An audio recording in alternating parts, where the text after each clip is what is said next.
하나님 아버지 감사합니다. 주의 말씀을 듣고자 저희가 예배 가운데 모였습니다. 우리 마음의 기도와 우리 마음의 묵상이 주님께 연락되기를 원합니다. 감사드리며 예수 그리스도의 이름으로 기도드렸습니다. 아멘. 우리가 신앙의 길을 가면서 경험하게 되는 그런 가장 중심에는 하나님과 동행하는 것이 있습니다. 주님께서 우리가 나누는 창세기의 말씀 가운데 에녹에게 주님과 동행하는 자라고 그렇게 말씀하셨죠. 그리고 노아에게 주님과 동행하는 자라고 말씀하셨습니다. 주님과 동행하는 것, 주님의 음성을 들으며 주님의 인도하심을 받는 것, 그것이 신앙의 중심이겠죠. 그런데 주님의 동행을 받는다는 것은 우리의 신앙 가운데 어떤 의미가 있는 것일까요? 주님의 동행한다는 것은 우리의 삶에 어떤 유익이 있는 것일까요? 그 하나님의 말씀에 대한 큰 도전이 오늘 시편 146편을 통해서 선포되고 있습니다. 그 말씀을 통해서 주님과 동행하는 길을 여시는 우리 성도님들이 되시기를 주의 이름으로 축원합니다. 오늘 146편의 1절에 보면 할렐루야 내 영혼아 여호와를 찬양하라. 나의 생전에 여호와를 찬양하며 나의 평생에 내 하나님을 찬송하리로다. 오늘날에도 유대인들이 예배를 시작할 때 예배 가운데 끝없이 반복하며 주님께 고백드리는 찬송의 내용이죠.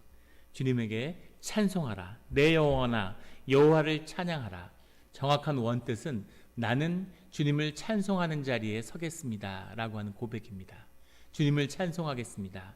삶을 살고 그 인생 가운데 희로애락을 다 경험한 주의 자녀가 주님의 앞에서 마지막으로 드리는 그 고백은 내가 일생토록 찬양한 주님을, 영원히 주님을 찬양하는 그 자리로 나아가겠습니다 라는 그 고백을 주님께 드리는 거죠.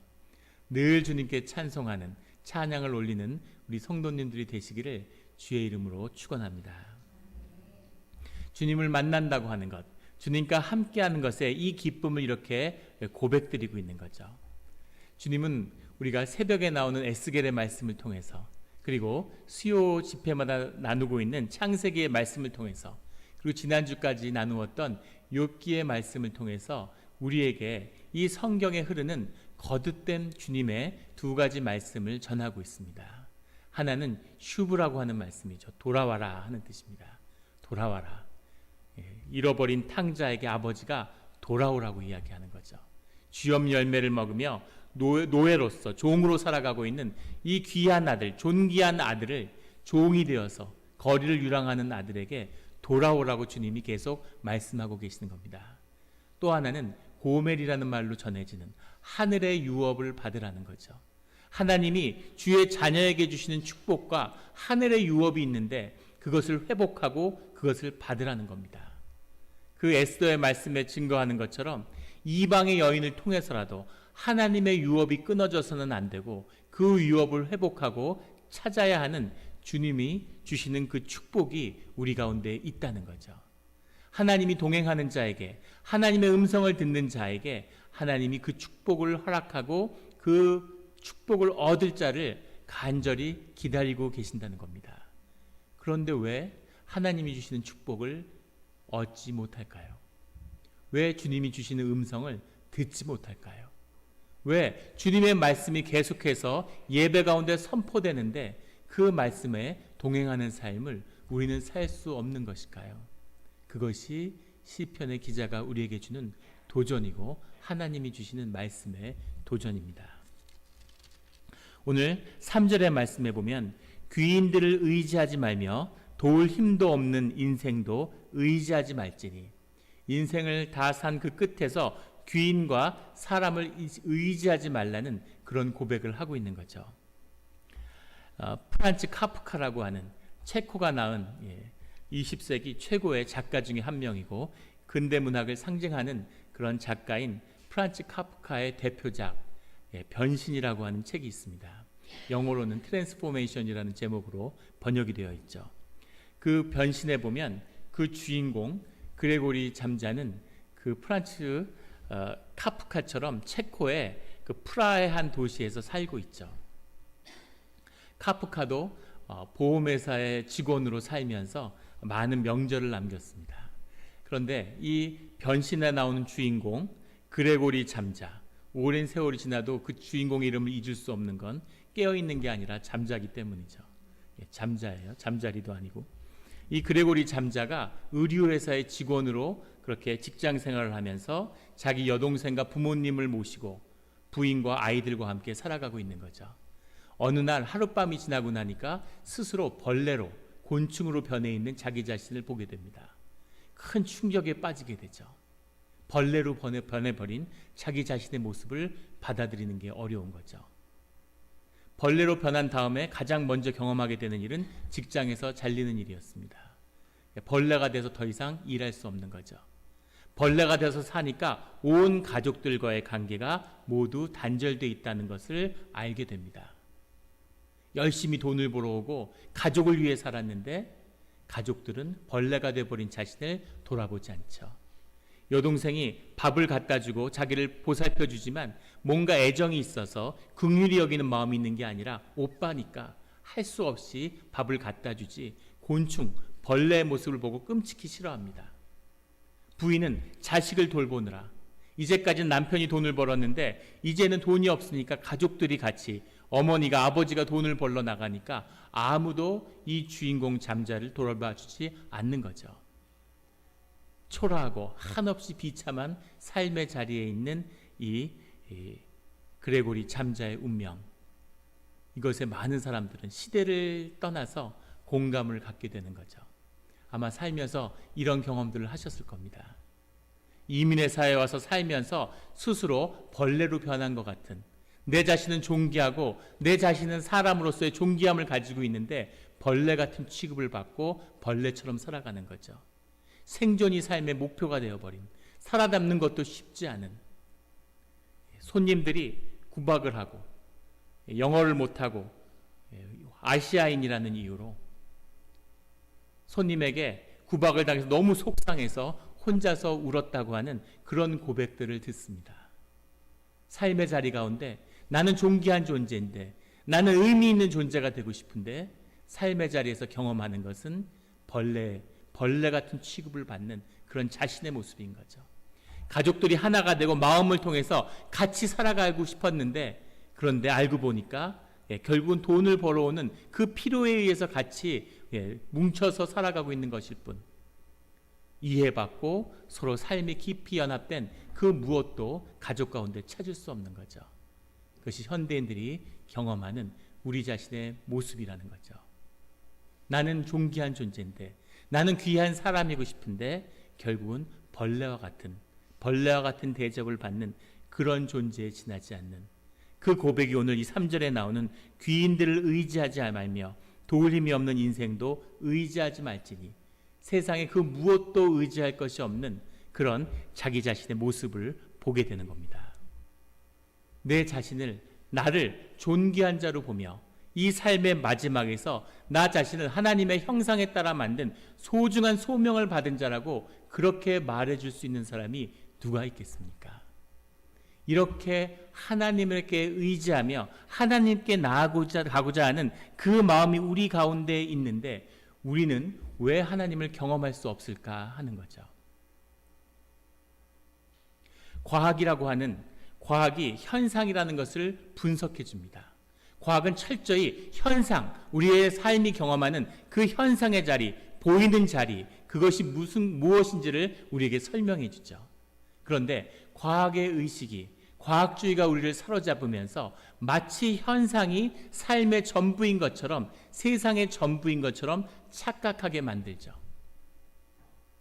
우리가 몇 년을 살아와서 이 땅에 몇 년을 살고 아이를 누구를 놓고 무슨 일을 했는지를 잘 설명해 줍니다. 하지만 그 삶의 의미가 무엇이었는지, 우리가 살면서 겪은 그 좌절을 통해서 우리 인생에 남는 것이 무엇이었는지, 우리 삶의 의미가 무엇이었는지에 대해서 과학은 아무것도 얘기해 줄 수 없죠. 우리의 삶의 그 깊이에 대해서, 그 입체감에 대해서, 그 숨어있는 진실에 대해서 아무것도 현상은 이야기해 주지 않습니다. 그런데도 그 현상을 보면서 현상을 붙들고 현상을 추구하며 살아가는 그것이 우리의 삶의 모습인 거죠. 과학자들이 실험을 하는데 큰 구렁이가 들어있는 그런 유리관을 보여주는 거예요. 그 유리 박스 안에 뱀을 키우고 있는 겁니다. 큰 구렁이를. 근데 그 구렁이한테 식사로 흰 쥐를 넣어주는 거죠. 그 실험용 흰 쥐를 넣어주는데 그 싱싱한 쥐를 이제 그 구렁이가 매일 잡아먹고 살아요. 근데 그 쥐를 넣어주니까 쥐가 그 뱀을 보는 순간 그 공포에 압도되는 겁니다. 얼마나 무서워하는지 그냥 완전히 질려버리는 거죠. 공포에 압도돼서 벌벌벌벌 떠는데 가만히 있었는데 마비돼가지고 움직이질 못해요. 그냥 벌벌벌 부들부들 떨 뿐이지 움직이질 못하고 공포에 질려 있는 거죠. 더 잔인한 건 그 눈을 껌뻑껌뻑하면서 그 구렁이가 이렇게 다가와 갖고는 지금은 별로 식욕이 없는 거죠.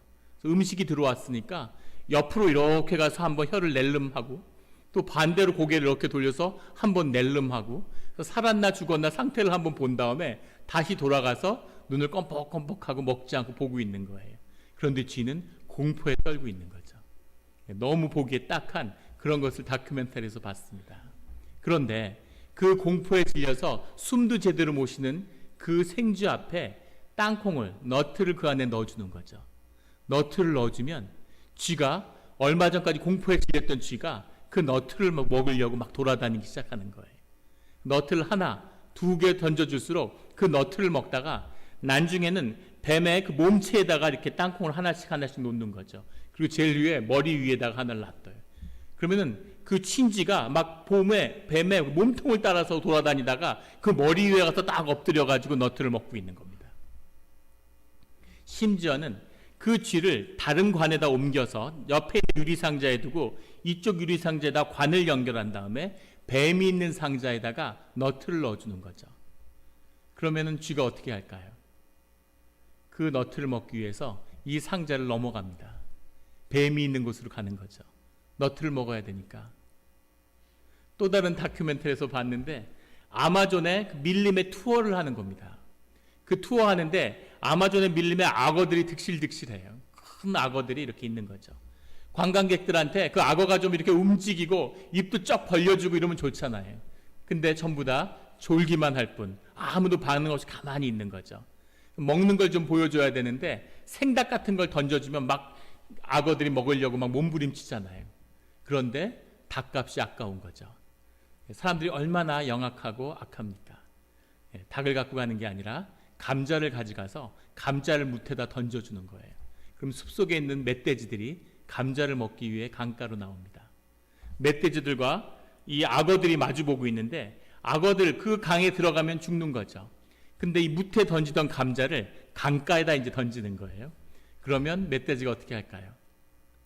그 감자를 먹기 위해서 강가로 들어오는 거죠. 그 강에 들어오면 그 악어가 다리를 팍 무는데 멧돼지도 힘이 보통 아니지만 그 악어의 무는 악력이 세상에 있는 생물 중에 제일 강하다고 그러죠. 그 멧돼지가 꼼짝 못하고 강 속에 막 끌려 들어가는데 그걸 보고 관광객들이 기뻐하더라고요. 위험이 있는 것, 죽음이 있는 것을 알아요. 그런데 그 앞에 감자를 보고 그 앞에 땅콩을 보고 그거가 먹고 싶어서 거기에 들어가는 거죠.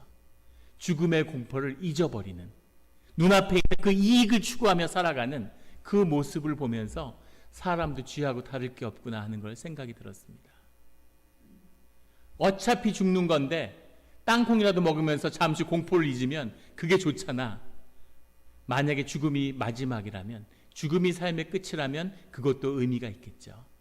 그런데 우리의 죽음은 삶의 끝이 아니라 새로운 삶의 시작이라는 겁니다. 가장 중요한 문제가, 우리 삶의 실제의 문제가 죽음을 맞이하고 삶의 의미가 무엇이며 어디서 왔고 왜 살아야 하는지 그 삶의 중심의 문제를, 실제의 문제를 붙들어야 되는데 눈앞의 이익에 현상을 보고 그 너츠를 보고 그걸 먹겠다고 계속 쫓아다니면서 죽음을 외면하는 거죠. 삶에 닥쳐있는 가장 중요한 문제가 무엇이는지를 외면하는 겁니다. 그것이 우리 인간의 모습이죠. 현상만을 찾는, 껍데기만을 붙들며 사는, 삶이 다 끝났을 때는 내가 누구인지, 내 삶을 만든 중심의 실제가 무엇이었는지를 드러내 보일 것이 아무것도 남아있지 않는 그 삶이 우리의 모습인 거죠. 실제를 붙드는, 삶의 중심으로 나아가는 우리 성도님들이 되시기를 주님의 이름으로 축원합니다. 4절에 그의 호흡이 끊어지면 흙으로 돌아가서 그날에 그의 생각이 소멸하리로다. 생각이라고 하는 거짓. 우리가 죽음을 맞이하게 되면 제일 먼저 사라지는 것이 생각이죠. 뇌 가운데 가장 의식의 기능 가운데 생각이 먼저 꺼지는 거죠. 임종을 지켜본 분이 있다면 생각이 얼마나 쉽게, 심지어 살아있어도 생각의 기능이 정지해버리는 것을 볼 수 있게 됩니다. 우리의 심령 가운데 우리의 심령이 얘기하는 중심이 남아있어야 되는데 생각이 소멸해버리는 거죠. 생각이라고 하는 것, 이 과학적인 사고, 이 현상에 붙들린 사고를 하며 살아가게 되면서 사람은 자기의 중심을 잃어버리는 거예요. 껍데기를 붙드는 생각을 하고 이해를 하면 알았다고 생각하는 거죠. 구원이 무엇인지, 십자가의 보혈이 무엇인지, 우리 삶의 소망이 무엇인지, 회개가 무엇인지 아무것도 알지 못하는데 하도 들어서 익숙해지니까 이젠 이해하고 안다고 생각하는 거죠. 하나님을 알 수 없는데 하도 하나님 얘기를 들으니까 이제 안다고 생각하는 거예요. 내 삶의 문제로 살지 않으니까, 내 삶의 진실로 받아들이지 않으니까 모르는데도 안다고 생각하는 거죠. 하나님의 진실 앞에 부딪히면 그 누구도 통해하는 눈물을 흘리는데 종교인들은 눈물을 흘리지 않는 겁니다. 회개를 아니까. 이단들이 그런 선포하는 것을 보았어요. 회개한 자는, 한 번 회개한 자는 이제 회개할 필요가 없다고. 그걸 보면서 이건 진짜 사단의 역사구나 하는 것을 보았습니다. 회개한 자가 회개하는 거죠.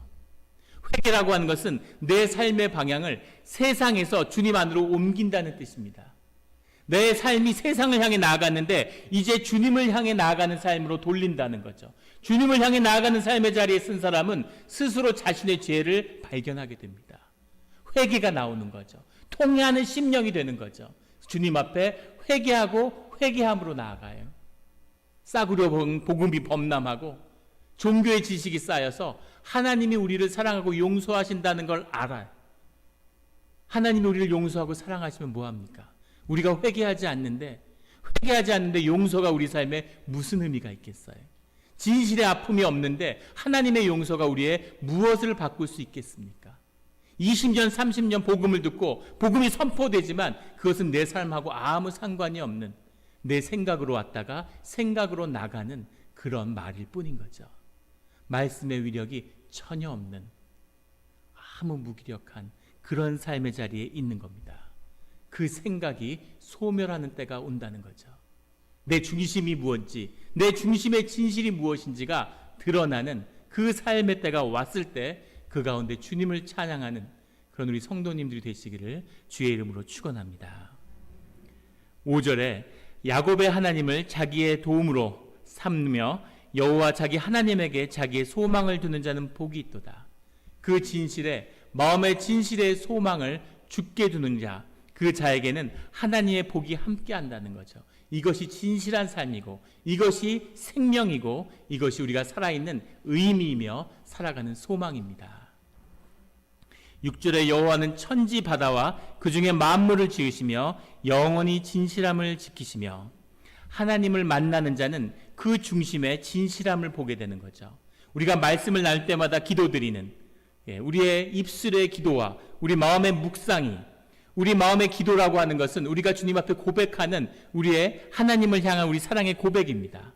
마음의 묵상이라고 하는 건 뭔가 우리가 주님을 메디테이트 한다는 의미가 아니라 우리의 삶의 중심이 주님께 속해 있음을 주님 받아주십시오. 우리의 고백도 받아주시지만 예배 가운데 우리의 삶의 중심을 보시는 주님이 우리의 중심도 받아주십시오 라고 하는 고백을 주님께 드리는 거죠. 어떤 왕국의 왕자가 있었는데 왕자가 말을 타다가 말에서 떨어져서 다리가 부러졌다 그래요. 다리가 부러져서 목발을 하고 왕자가 다니는 거죠. 1년 동안 목발을 하라고 의사가 얘기했는데 건강하고 젊으니까 한 석 달 되니까 걸어 다닐 수 있는 거예요. 목발을 짚고 막 걸어 다니는데 뛰어다니고 그걸로 막 제주도 넘고 그걸로 막 한 바퀴 돌기도 하고 목발 갖고 별짓 다 하는 거죠. 왕자가 목발을 가지고 너무 즐겁게 재미있게 이렇게 하니까 신하들도 목발을 짚고 다니기 시작하는 거예요. 왕자하고 비슷한 걸 보여주고 왕자한테 잘 보이기 위해서 다 신하들과 귀족들이 이 목발을 지으니까 평민들도 일반 사람들도 다 목발을 하는 거죠. 모든 사람이 목발을 하니까 부자와 귀족들은 다른 목발을 하기 위해서 목에다가 금칠을 하는 겁니다. 멋진 세공을 하고 거기다 다이아몬드 같은 보석을 박아서 사람들이 흉내낼 수 없는 멋진 목발을 짚고 다니는 거죠. 가난한 사람들은 어떻게든 돈을 벌어서 멋진 목발을 좀 짚고 다녀야 되는데 목발에 대한 온갖 이야기와 목발의 기호와 목발의 형태가 아름답게 디자인되고 너도 나도 목발을 짚고 다니는 거예요. 목발이 없이는 살 수 없는 목발, 멋진 목발을 갖기 위해서 삶을 희생하는 그런 사람들이 나타나는 거죠. 어느 날 한 청년이 동네 앞에 나와서 나는 목발 없이 두 발로 걸을 수 있습니다 라고 선언하는 거죠. 사람들은 목발 없이 걸을 수 있어요. 사람들이 다 믿지 않는 거예요. 목발 없이 못 걸어. 목발 없이 걷는 사람이 어디 있어? 이렇게 얘기하는 거죠. 청년이 모여서 목발 없이 걷겠다고 하니까 구름같이 사람들이 모여서 그걸 지켜보고 있는 겁니다. 목발을 던져버리고 청년이 일어났는데 그리고 한 걸음 비틀비틀, 두 걸음 비틀비틀, 세 걸음째 자빠지는 거죠. 목발 없이 걸어보질 못했으니까. 사람들이 다 등을 돌리고 비웃는 겁니다. 거봐, 목발 없이 못 걷잖아. 어떻게 사람이 목발 없이 걸어? 말도 안 되는 소리지. 다 웃고 계시는데 그런 바보 같은 왕국이 어디 있을까? 근데 우리가 그 모습으로 살아가고 있는 거죠. 돈 없이는 못 살아. 돈을 위해서 살고 돈 없이도 어떻게 살 수가 있어? 돈을 더 많이 가지는 게 삶의 의미지. 더 중요한 삶이 하나님이 하늘에서 하늘의 유업을 우리에게 주시겠다고 하는데 하나님의 자녀이기 때문에 자녀의 복된 삶과 축복을 누려야 된다고 생각하는데 내 삶이니까 내가 살겠다고 종노릇을 하면서 돼지 지엄 열매를 먹으면서 살아보겠다고 끙끙거리고 있는 것이 우리 자신의 모습인 거죠. 하나님의 유업을 받는 하나님과 함께하는 삶의 비밀이 여호와와 동행하는 이 길 가운데 있습니다. 그 가운데는 삶의 중심에 진실함이 있어요. 진실함이라고 하는 것, 진실하다는 것은 실제를 붙들었다는 거죠. 진실하다는 건 거짓이 없는 삶의 온전함을 본다는 뜻입니다. 윤리의 완성도 아니고 더 멋진 삶을 산다는 것이 아니라 내가 나인 그대로 주님 안에서 진실되게 살아간다는 의미가 들어있죠. 우리가 연합하지 못하는 삶의 아픔도 우리가 진실하지 못하기 때문입니다. 자식이 연약한데 그 연약함을 아파야 해야 되는데 그 연약할 때 오히려 야단을 쳐. 야 이놈의 자식 이것도 못해? 이 정도도 감당하지 못해? 내 자신의 수치를 감춰야 되니까 내 마음의 중심의 진실함을 감추니까 아이를 정죄하게 되는 거죠. 어릴 때 어머니하고 이렇게 같이 사는데 어머니가 5남매와 9남매 장남의 5남매 어머니고 9남매의 맏며느리로서 동생들과 시동생들과 자녀들을 다 키우셨죠. 얼마나 억척스럽게 자녀들을 키우셨는지 어머니가 뭘 사도 제 돈을 다 주는 걸 단 한 번도 본 적이 없습니다. 콩나물 한 포대를 사도 한 봉지를 사도 꼭 반을 깎으세요. 어떠한 일이 있어도 절대 제값을 안 주십니다. 하루는 문이 고장이 나서 문을 고치러 열쇠공이 왔는데 그걸 고치고 나니까 10,000원을 달라고 그러더라고요. 30년 전이니까 적은 돈은 아니죠. 근데 어머니가 그 사람이 10,000원을 달라고 그러니까 무슨 문 고치고 10,000원을 받냐고 5,000원만 받으라고 이렇게 얘기하시더라고요. 그러니까 그 사람이 10,000원 줘야 된다 그러고 막 다툼이 있는 거예요. 그래서 저는 결론을 알고 있죠. 얼마를 다투고 어떻게 싸워도 절대 어머니한테 10,000원을 못 받아갑니다. 아주 사생 결단을 하면 6,000원은 받아갈 수 있어요. 하지만 10,000원은 턱도 없는 소리죠. 어떤 경우도 10,000원은 못 받아가요. 한참을 싸우다가 그 사람이 씩씩거리고 5,000원을 가지고 집으로 가는 거죠. 제가 쫓아가서 미안하다 그러고 5,000원을 드렸습니다. 그러니까 이분이 서름이 복받쳐서 우시는 거예요. 어떻게 자기 집도 있고 이런 데 살면서 자기 같은 사람한테 5,000원을 깎을 수가 있냐고. 어머니도 힘든 삶을 살았다고 그렇게 말씀드리면서 죄송하다고 말씀을 드리는 거죠. 어머니가 그렇게 사시지만 그것을 우리가 자식으로서 제가 정죄하지 못하는 거죠. 그것을 판단하거나 그것을 부끄러워하지 않는 겁니다. 왜냐하면 삶의 진실함을 알고 있기 때문이죠. 그 삶의 진실함으로 삶 가운데 같이 엮여 있기 때문에 그것을 가슴 아프고 애통해하긴 하지만 그것을 정죄하거나 판단하거나 비난하지 못하는 거예요. 이것이 진실함의 비밀입니다. 우리 삶이 진실하면, 우리의 삶이 연합되어 있으면, 우리가 한 공동체 가운데 살아가면 그 누구의 연약함도 정죄하거나 판단하거나 비난할 수 없는 거죠. 다만 애통하고 아픈 것입니다. 기다리는 거죠. 그 그 중심이 진실하기 때문에 성장하고 자라나가는 거죠. 이것이 주님과 함께하는 영원히 진실함을 지키시는 주님 안에 있는 우리의 비밀입니다. 그 비밀을 붙드는, 진실함을 붙들며 실제를 살아가는 우리 성도님들이 되시기를 주의 이름으로 축원합니다. 그런 주님이 우리와 동행하시는데 그 주님이 우리에게 7절부터 억눌린 사람들에게 도와주시고 줄인 자들에게 먹을 걸 주시고 갇힌 자들을 풀어주시고 맹인들의 눈을 틔워주시고 비굴한 자들을 일으켜주시고 의인들을 사랑해주시고 나그네를 보호하시고 고아와 가부를 붙드시는 그 주님이 우리와 함께 우리의 인생을 동행해 가신다는 거죠. 주님과 함께하는데, 주님의 진실함을 알았는데, 주님의 모든 것을 함께하는 그 하늘의 유업을 알았는데 왜 이 삶 가운데 우리는 고아로, 나그네로, 과부로, 맹인으로, 비굴한 자로, 때로는 의인으로, 때로는 악인으로 삶 가운데 가진 굴곡을 겪으면서 주님의 은혜를 경험하며 살아가게 되는 걸까요? 삶의 비밀이 무엇입니까? 동행의 비밀이 무엇입니까? 한 주님의 신실한 딸이 있는데 열심히 기도하다가 환상 가운데 천국에 가게 됐답니다. 기도하다가 천국에 가니까 얼마나 기쁘겠어요. 천국에 가니까 천국 상점이 있더래요. 천국 상점의 점원들은 다 천사들이랍니다. 천사들한테 가서 이 상점에서 무엇을 팝니까? 하고 물어보니까 천국의 그 상점에 있는 천사들이 당신이 10년 가운데 원하는 모든 것을 우리가 줄 수 있다고 그렇게 이야기하더라는 거죠. 너무 기뻐서 그 천사들에게 평생 기도해왔던 마음의 평강과 마음의 기쁨과 용서와 신뢰와 사랑과 믿음과 소망과 그 모든 것을 내 10년 가운데 달라고 그렇게 구했다는 거죠. 그러니까 천사가 이렇게 눈이 휘둥그레져서 당황하더니 뭔가 좀 오해가 있는 것 같은데 우리 천국의 상점에서는 씨앗만 팔지 열매는 팔지 않습니다. 그렇게 얘기하더래요. 그 평강과 그 희락과 그 기쁨과 소망은 우리의 신앙의 열매일 것이죠. 주님을 믿음이 주님이 우리 가운데 씨앗으로 주어지는 그 씨앗이 우리의 삶을 통해서 자라나서 그것이 열매 맺어서 나타나는 것이 우리의 평안이고 우리의 기쁨이고 우리의 믿음이고 우리의 소망이 되는 거죠. 그래서 삶을 살아야 되는 겁니다. 욥이 그 고난 가운데 돌아와서 하나님을 페이스 투 페이스로 만나서 하나님의 모든 일체의 비밀을 깨달았는데 돌아와서 또 자식 낳고 140년을 늙어가며 살아야 되는 그 삶의 비밀은 그 삶을 통해서만이 믿음의 씨앗이 자라서 하나님을 영접하고 하나님의 안에서 열매를 맺는 그 삶을 이루기 때문이죠. 그것이 삶의 비밀이고 삶을 살아야 하는 이유입니다. 수많은 하나님의 은혜가 비굴한 자리에 있을 때 하나님이 일으키시는 은혜가, 맹인이 되었을 때 눈 뜨는 은혜가, 줄였을 때 음식을 주시는 은혜가, 그 은혜의 주님과 동행하면서 우리의 삶의 열매를 맺어가는 거죠. 그것이 믿음의 열매입니다.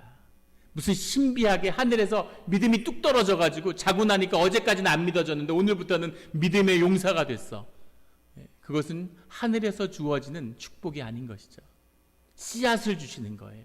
우리의 삶과 눈물과 땀과 기도와 헌신으로 그 열매가 우리의 삶 가운데 열리고 그것을 자존과 함께 나누는 것이죠.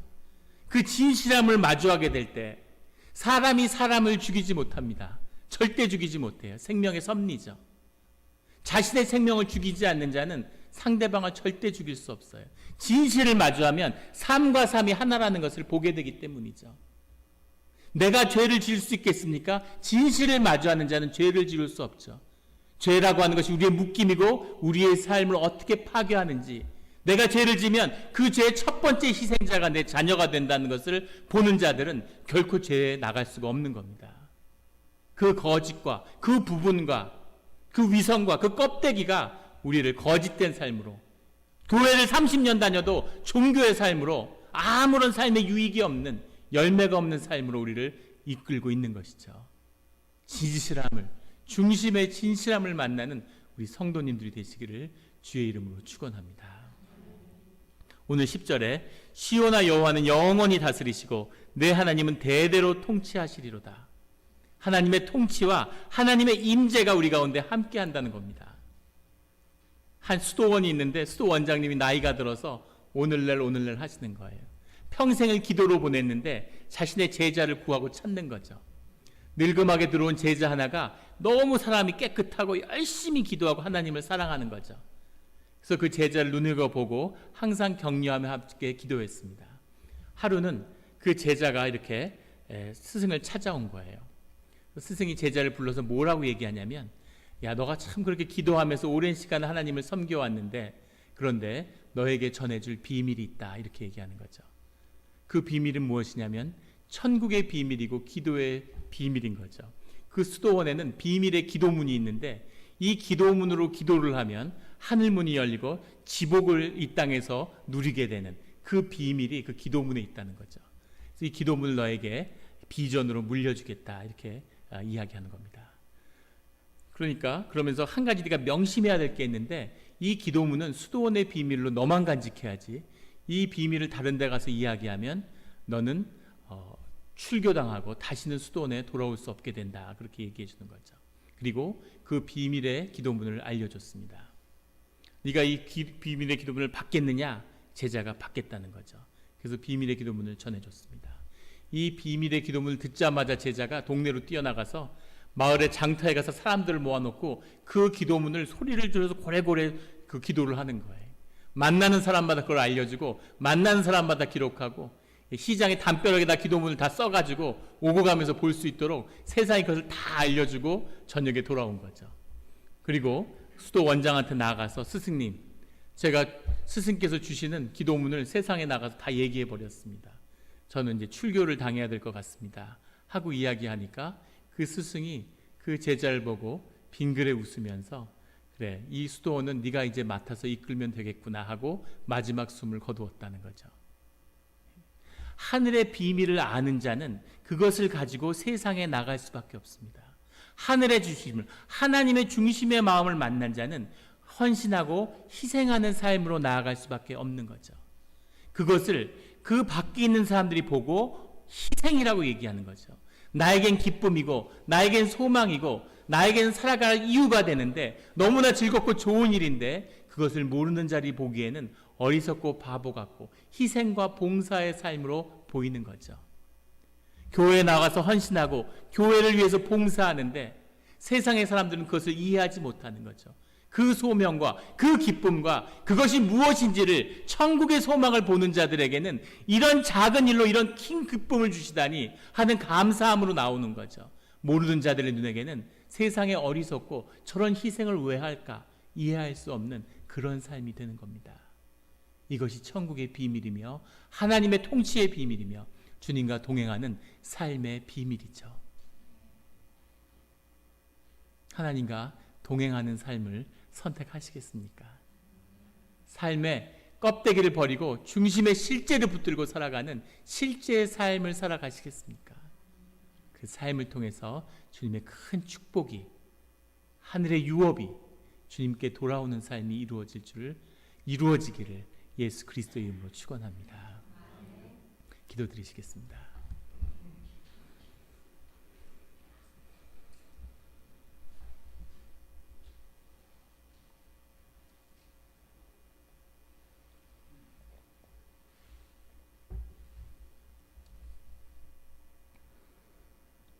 하나님 아버지, 감사합니다.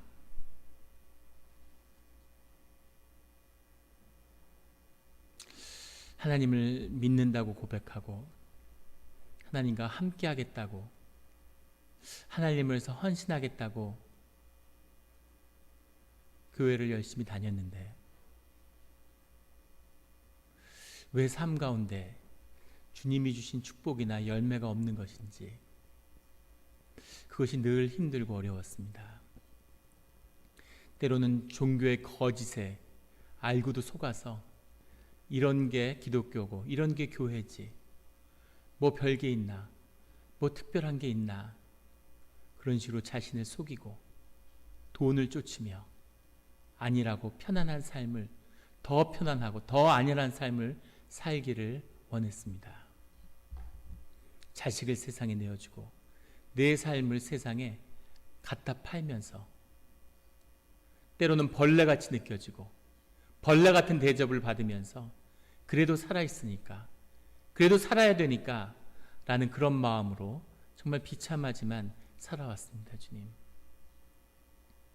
돼지 쥐염 열매를 먹는 자식을 기다리는 부모처럼 주님은 우리에게 돌아오라고 말씀하시는데, 너희가 받아야 할 하늘의 유업이 있다고 말씀하시는데, 세상을 다스리는 그 권세로 잃어버린 땅을 찾으라고 주님이 우리를 보내셨는데, 거기서 밥 갈며 고된 노동으로 돼지 쥐염 열매를 먹으며 살아있다고 스스로를 위로하는 이 비참한 삶을 주님이 끝내기를 원합니다.